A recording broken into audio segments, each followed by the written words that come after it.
Hi everyone, so welcome to my channel in glam beauties. आज की इस video में आप सभी के लिए मैंने परफेक्ट धोती स्टाइल की ड्रेपिंग लेकर आई हूँ। सो आई होप आज की वीडियो आप लोगों के लिए हेल्पफुल रहे। धोती स्टाइल को ड्रेप करने से पहले चलिए हम कुछ इंपॉर्टेंट चीज़ें जान लेते हैं। जैसे कि इस साड़ी को ड्रेप करने के लिए आप जो भी साड़ियाँ पिक करेंगी उसमें आपकी फॉल लगी हुई नहीं होनी चाहिए। और फिर ऐसी साड़ियों में आपको पेटीकोट पहनने की ज़रूरत नहीं है, तो आप कोई सी भी नीचे की तरफ शॉर्ट्स या फिर पैंट्स या फिर लेगिंग्स वियर कर सकती हैं। तो नॉर्मल स्टाइल की कंपैरिजन में इस धोती स्टाइल में हमारा सारा स्टेप्स ना बिल्कुल उल्टा हो जाता है। जैसे कि हमारा इसमें पल्लू का पार्ट चला जाता है राइट की तरफ पीछे की साइड से घूमकर, और इसमें हमारा लेफ़्ट की साइड भी थोड़ा सा फैब्रिक हमें छोड़ना रहता है। अब ये फैब्रिक हमें कितना छोड़ना है वो हर एक साइज़ वाले लोगों के लिए अलग अलग लेंथ होगी, तो इसीलिए मैं यहाँ पे आपको करेक्टली ये नहीं बता सकती कि कितनी लेंथ आप छोड़िए। आपको अपने खुद से अनुमान लगाना होगा और उसके बाद बॉर्डर को कमर के पास बिल्कुल अच्छी तरीके से सेट करते हुए आपको 2 टाइट नॉट बनानी है।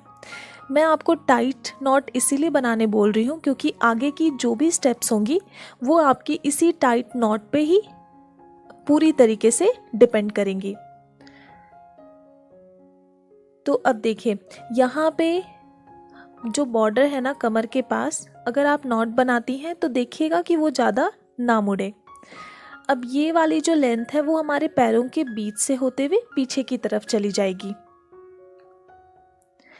अब यहाँ पे जो फैब्रिक हमारा पीछे की साइड पे मुड़ जाता है, आपको ध्यान रखना है कि बॉर्डर जो हमारे पैरों के ठीक पास से घूमा है उसको हमें आगे की तरफ रखना है इस तरीके से, और इस बॉर्डर को आगे की तरफ रखकर हम बाकी सभी लेंथ को प्लीट्स में अरेंज कर देंगे। अब देखिए, अब जिन लोगों से जो लेफ्ट वाली लेंथ होती है वो सही तरीके से नहीं निकल पाती, वो आपको ना आगे वाले स्टेप में पता चल जाएगा। अगर फैब्रिक छोटी या बड़ी होती है तो आप उस हिसाब से फिर से अपनी नॉट को सेट कर सकते हो। अब यहाँ पे हमें बॉर्डर्स को इस तरीके से सेट करना है और फिर जहाँ पे हमने नॉट बनाया था ना, ठीक वहाँ पे बीचों बीच इसको टक कर देना है। अब यहाँ पे जो बॉर्डर है वो पैरों के पास से घूम गई है। इसका रीज़न ये है कि जो हमने फैब्रिक मुड़ाया है, घुमाया है पीछे की तरफ से लाकर, वो ही हमारी ठीक से नहीं आ पाई है। तो पहले तो हम इसको सेट कर देंगे, तभी जाकर ये हमारी बॉर्डर हमारे पैरों पे सीधी टिक पाएगी। अब हम एक बिल्कुल छोटी सी सेफ्टी पिन ले लेंगे और फिर ये जो हमारा दूसरा वाला बॉर्डर था इसको हम अपनी कमर के पास इस तरीके से सेट करेंगे।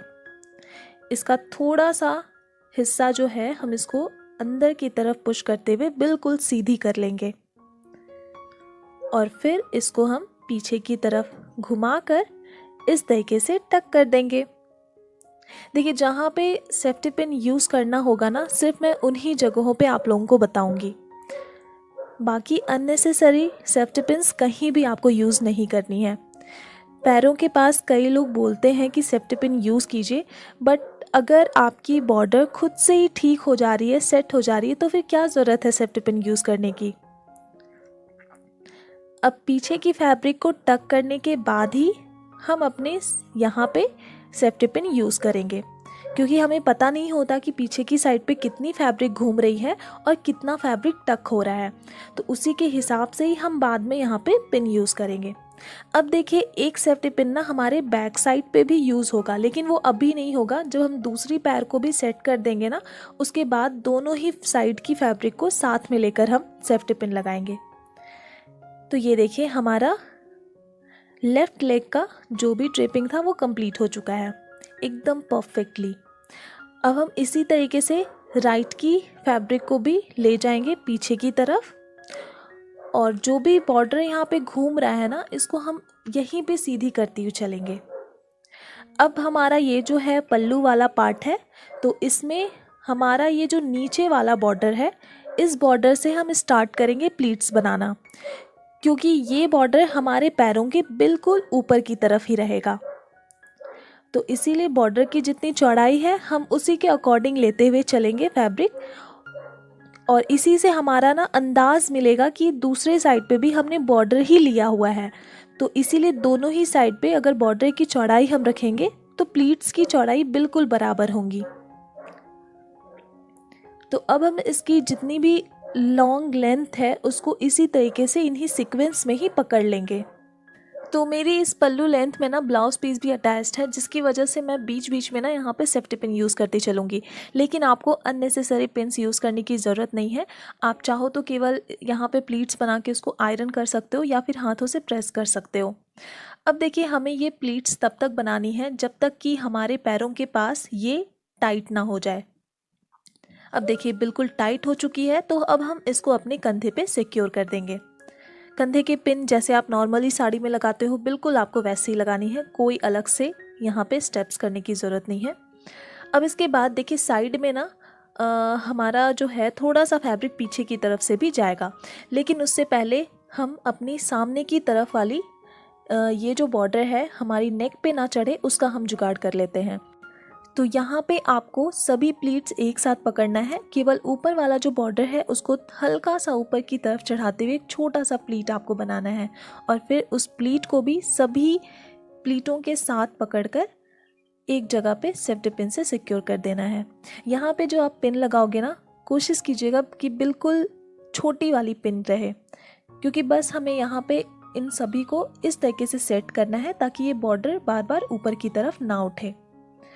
अब देखिए ये कितनी अच्छी तरीके से सेट हो गई हैं।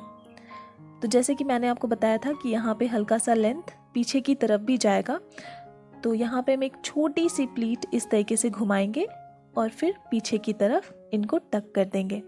अब जैसे कि मैंने आपको बताया था कि दोनों ही साइड से पीछे की तरफ आई हुई फैब्रिक को हम एक साथ पकड़कर सेफ्टी पिन से सिक्योर करेंगे, वरना आप देख रहे हो कैसे एक साइड की फैब्रिक नीचे की तरफ चली गई है, तो बार बार आपका वैसे ही होगा उठने बैठने में।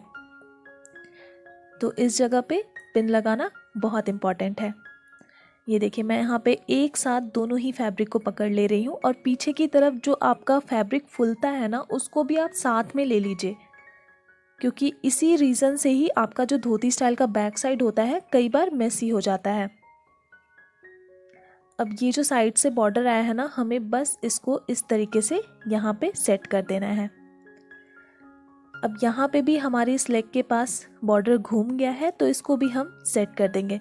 पिन लगाने की ज़रूरत नहीं है, मैं आपको बार बार बोलूँगी कि अननेसेसरी पिन्स कहीं भी यूज़ मत कीजिए, वरना आपका साड़ी का जो फैब्रिक है वो डैमेज हो सकता है। अब हम इसको थोड़ा सा फाइनल टच दे देंगे एंड देन हमारी ड्रेपिंग कंप्लीट है। तो इस स्टाइल से रिलेटेड एक क्वेश्चन तो बिल्कुल कॉमन हो गई है कि वॉशरूम कैसे यूज़ करें। तो मैंने इस पे एक सेपरेट वीडियो बनाया है इसी स्टाइल पे। आप उस स्टाइल में चाहो तो वॉशरूम भी आराम से यूज़ कर पाओगे। अगर आपने वो वीडियो नहीं देखी है तो लिंक मैं आपको प्रोवाइड कर दूंगी डिस्क्रिप्शन बॉक्स में, और ये वीडियो आपको आई बटन पे भी दिख रही होगी, तो आप उस पर क्लिक कीजिए और देखिए डिटेल्स कि कैसे आप इस स्टाइल के साथ वॉशरूम यूज़ कर सकती हैं।